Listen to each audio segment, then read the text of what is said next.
Good morning students. E business का chapter 10 चल रहा साडा ई कॉमर्स इन इंडिया। अज असीं इहदा 10.3 problems of e commerce in India topic नूं डिस्कस करांगे। सब तो पहला पॉइंट हैगा सिक्योरिटी थ्रेट्स।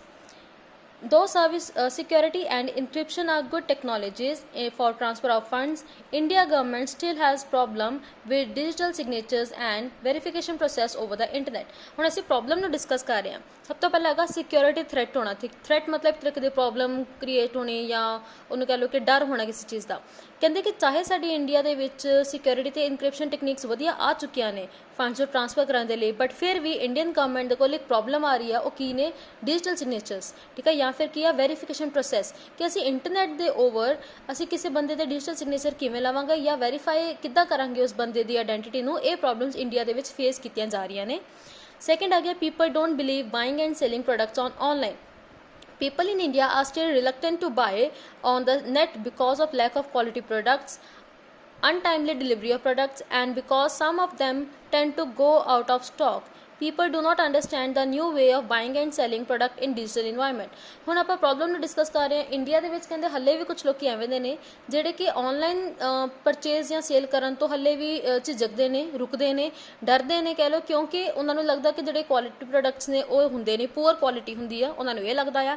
ਜਾਂ ਫਿਰ ਉਹਨਾਂ ਨੂੰ ਲੱਗਦਾ ਕਿ ਜਿਹੜੇ ਪ੍ਰੋਡਕਟਸ ਨੇ ਉਹ ਟਾਈਮ 'ਤੇ ਡਿਲੀਵਰ ਨਹੀਂ ਹੁੰਦੇ, ਜਾਂ ਫਿਰ ਕੁਝ ਜਿਹੜੇ ਨੇ ਉਹ ਸਟਾਕ ਤੋਂ ਬਾਹਰ ਚਲ ਜਾਂਦੇ ਨੇ, ਆਊਟ ਆਫ ਸਟਾਕ ਹੋ ਜਾਂਦਾ ਉਹਦੇ ਵਿੱਚ ਮਟੀਰੀਅਲ। ਇਹਨਾਂ ਕੁਝ ਕਾਰਨਾਂ ਕਰਕੇ ਲੋਕੀ ਜਿਹੜੇ ਨੇ ਅੱਜ ਵੀ online buying and selling purchase नहीं करते। हैकर्स में cause frauds in India. Distribution channels pose problem relating to e payment. Also credit card related in transactions have high incidence of frauds. हुण इंडिया दे विच प्रॉब्लम आती है हैकर्स की, फ्रॉड किए जाते हैं। कहते कि जो ई पेमेंट होंगी है मतलब इलैक्ट्रॉनिकली पे करना आ, वो सब तो वड्डी प्रॉब्लम आ। कुछ क्रेडिट कार्ड दी जो ट्रांजेक्शनस ने वो साडे फ्रॉड का ज़्यादा कारण बनदियां ने। नैक्सट आ गया इनएडिक्वेट legal protection. Various legal issues pose a great problem in development of e-commerce. There is a lack of uniform commercial code for e-commerce safety and protection. Fear regarding the security aspect of online transaction without paper government directives contributes to cyber criminality।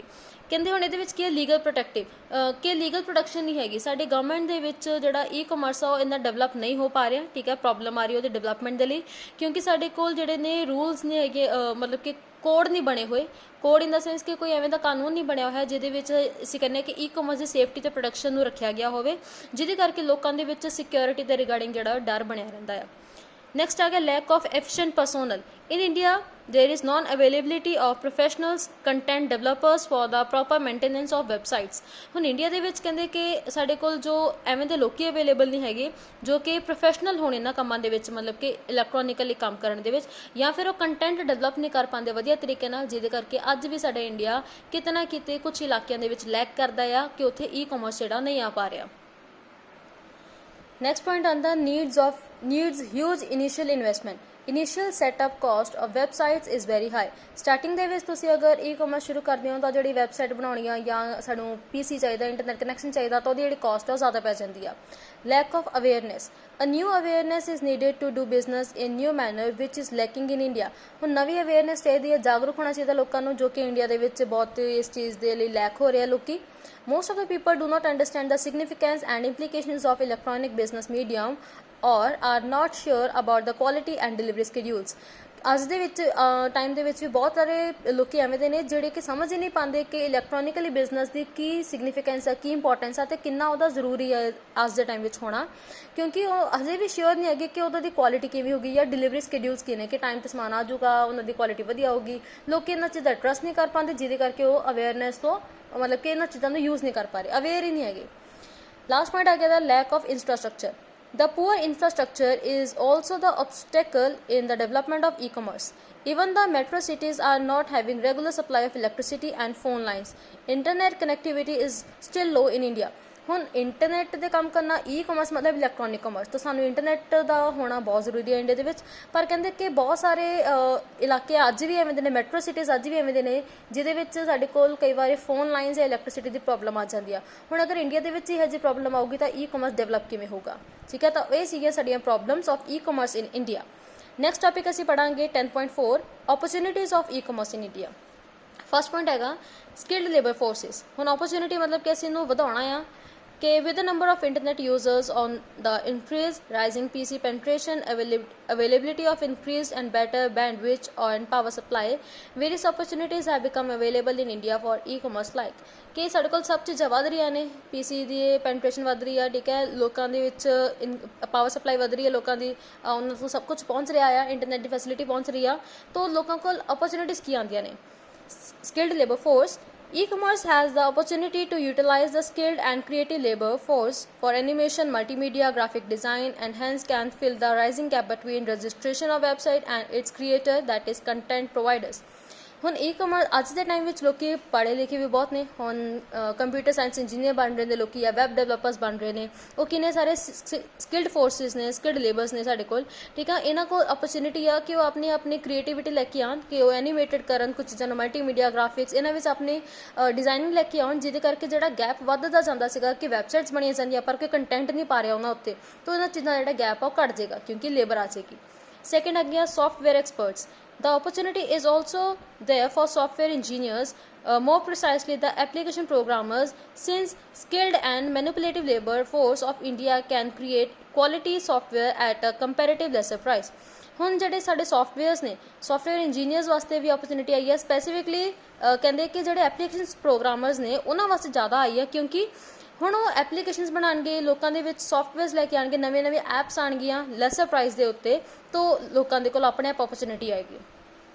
Third ਆ ਗਿਆ online customer support. India is emerging as a target BPO sector as its graphical location gives comparative advantage. ਹੁਣ ਸਾਡੀ India ਵਿੱਚ ਜੋ graphical location ਆ ਬਹੁਤ ਵੱਡੀ ਆ, ਠੀਕ ਹੈ, ਲੋਕਾਂ ਦੇ ਵਿੱਚ ਬਹੁਤ ਜ਼ਿਆਦਾ ਕੰਮ ਜਿਹੜੇ ਨੇ ਵੱਧ ਰਹੇ ਨੇ। The customers in various countries who are in need of support can contact in India group and get their problems solved. ਹੁਣ ਜਿਹੜੇ ਲੋਕਾਂ ਨੂੰ ਪ੍ਰੋਬਲਮਸ ਆਉਂਦੀਆਂ ਨੇ ਕਿਤੇ ਹੋਰ ਬੈਠਿਆਂ ਨੂੰ, ਉਹ ਇੰਡੀਆ ਗਰੁੱਪ ਨੂੰ ਕੰਟੈਕਟ ਕਰਦਾ ਤੇ ਆਪਣੇ ਪ੍ਰੋਬਲਮਸ ਨੂੰ ਸੋਲਵ ਕਰ ਲੈਂਦਾ ਆ। In India huge pool of good English speakers can easily handle this type of job. ਹੁਣ ਆਪਣੇ ਇੰਡੀਆ ਦੇ ਵਿੱਚ ਵੀ ਬਹੁਤ ਲੋਕ ਐਵੇਂ ਦੇ ਨੇ ਜੋ MNCs ਨਾਲ ਕੰਮ ਕਰ ਰਹੇ ਨੇ, ਇੱਥੇ ਬੈਠੇ ਬੈਠੇ ਇੰਟਰਨੈਸ਼ਨਲ ਕੰਪਨੀਜ਼ ਦੇ ਕਸਟਮਰਸ ਨਾਲ ਡੀਲ ਕਰ ਰਹੇ ਨੇ, ਉਹਨਾਂ ਦੇ ਪ੍ਰੋਬਲਮਸ ਨੂੰ ਸੋਲਵ ਕਰ ਰਹੇ ਨੇ। ਤਾਂ ਇਹ ਸਭ ਚੀਜ਼ਾਂ ਕੀ ਨੇ ਕਿ ਸਾਡੇ ਕੋਲ ਆਨਲਾਈਨ ਕਸਟਮਰ ਸਪੋਰਟ ਵੱਧ ਰਿਹਾ ਆ, ਠੀਕ ਹੈ, ਅਸੀਂ ਬਾਹਰਲੇ ਲੋਕਾਂ ਨੂੰ ਐਜ਼ ਕਸਟਮਰ ਜਿਹੜਾ ਉਹ ਡੀਲ ਕਰ ਰਹੇ ਹਾਂ। Next आ गया also related to it are export data services. Here outsourcing of data entry or data conversion is an opportunity because companies want documents in digital forms.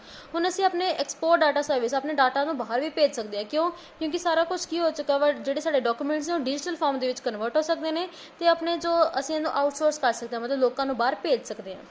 Next आ गया establishing joint ventures with Indian companies will also give an opportunity to handle variety of products with minimum risk and cost. ਹੁਣ ਅਸੀਂ venture ਕਰ ਸਕਦੇ ਹਾਂ, venture ਮਤਲਬ ਕਿ ਦੋ joint venture ਮਤਲਬ ਕਿ ਦੋ ਕੰਪਨੀਆਂ ਨਾਲ ਮਿਲ ਕੇ ਇੱਕ ਚੀਜ਼ ਨੂੰ ਕੰਮ ਕਰਨਾ, ਠੀਕ ਹੈ। ਤਾਂ ਇਹਦੇ ਨਾਲ ਕੀ ਹੋਏਗਾ, ਸਾਡੇ ਰਿਸਕ ਘਟਣਗੇ, ਕਾਸਟ ਘਟੇਗੀ ਤੇ ਆਪਣੇ ਆਪ ਓਪਰਚੁਨਿਟੀਜ਼ ਜਿਹੜੀਆਂ ਨੇ ਵੱਧ ਜਾਣਗੀਆਂ ਕਿਉਂਕਿ ਅਸੀਂ ਵੈਰਾਈਟੀ ਆਫ ਪ੍ਰੋਡਕਟ ਨੂੰ ਹੈਂਡਲ ਕਰ ਸਕਦੇ ਹਾਂ। ਲਾਸਟ ਪੁਆਇੰਟ ਇਹਦਾ Indian companies also have the opportunity to make products and deliver services at competitive price. ਹੁਣ ਇੰਡੀਆ ਦੀ ਕੰਪਨੀਜ਼ ਕੋਲ ਐਵੇਂ ਦੀ ਓਪਰਚੁਨਿਟੀ ਆ ਗਈ ਕਿ ਉਹ ਪ੍ਰੋਡਕਟਸ ਨੂੰ ਬਣਾਉਣ ਵੀ ਤੇ ਡਿਲੀਵਰ ਵੀ ਕਰਨ ਕੰਪੀਟੀਟਿਵ ਪ੍ਰਾਈਸ ਦੇ ਕੇ, ਕੰਪੀਟ ਕਰਨ ਇੱਕ ਦੂਜੇ ਨਾਲ, ਚਾਹੇ ਬਾਹਰਲੇ ਕੰਪਨੀ ਨਾਲ ਚਾਹੇ ਇੰਡੀਆ ਦੇ ਵਿੱਚ ਹੀ ਅਲੱਗ-ਅਲੱਗ ਕੰਪਨੀਜ਼ ਦੇ ਨਾਲ, ਠੀਕ ਹੈ। ਇਹ ਸੀਗੀਆਂ ਸਾਡੀਆਂ ਓਪਰਚੁਨਿਟੀਜ਼ ਆਫ ਈ-ਕਮਰਸ ਇਨ ਇੰਡੀਆ।